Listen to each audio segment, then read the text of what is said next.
So the inner arch is related to which bone? The tibia or the fibula? This is your homework to think about. The outer arch, the long arch, is related to which bone? The tibia or the fibula? That's your homework, to really start to think about this. And our friend Kat has offered tomorrow to give us a little talk about this, didn't you? She's so eager to offer the class her first ideas about this.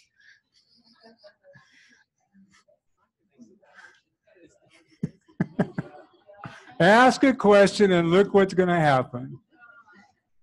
But we'll all support you. Well, it's a relatively important question. Yeah. And so when we start to think about the relationships between the outer part of the foot and the inner part of the foot, which parts of the foot relate to the tibia, which part of the foot, the arch, relates to the fibula. So that'll give you some homework to mess around with tonight.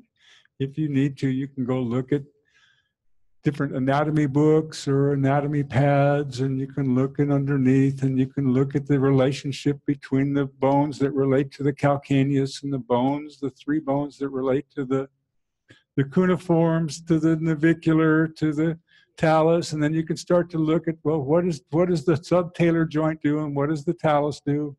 You can just, because somewhere along the line, that level of question has to come in. What actually takes place?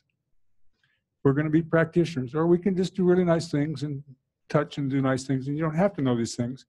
But if you have a clear theory about it, you'll actually find that your lessons become more precise, yeah, more specific.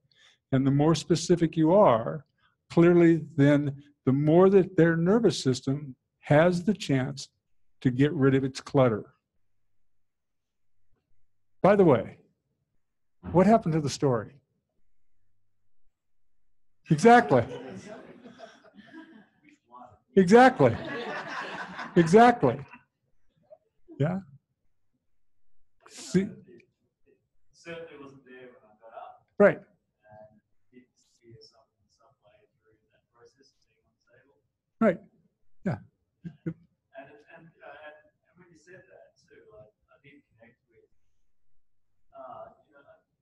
I don't even want to go into the story. Exactly. And it is a painful thing to go back into the story. Right. Yeah. Yeah, right. But as a teaching moment for us as practitioners, because people are going to come in with their story, and we'll see the degree to which they have a habit in the way that they compensate and protect themselves from the story. And we're dealing all the time with the way they maintain that story within themselves. And sometimes the story means so much to them that they'll do whatever they can to keep it, because that's where their reward system is. And they won't give that up until they have some way that they go, oh man, this is a much better way for me to experience myself. Okay? It's not so easy for people to give up something that's been long ingrained and has been useful, because this is how they've gotten attention, or this is how they've been rewarded, or it's been some way that's given them something that makes them special. Okay. I've never done that myself, but I hear tell that it's happened. All right. Thank you very much for the day. I hope you that you enjoyed having this little chance to just free play and free form and work with that. Tomorrow we'll do what we can. We're gonna make one more study with the leg, and then in the afternoon we'll do our very first idea of how we can, an idea about lifting a person's head that's somewhat different than the way that we oftentimes work in the Feldenkrais method. Okay? Okay?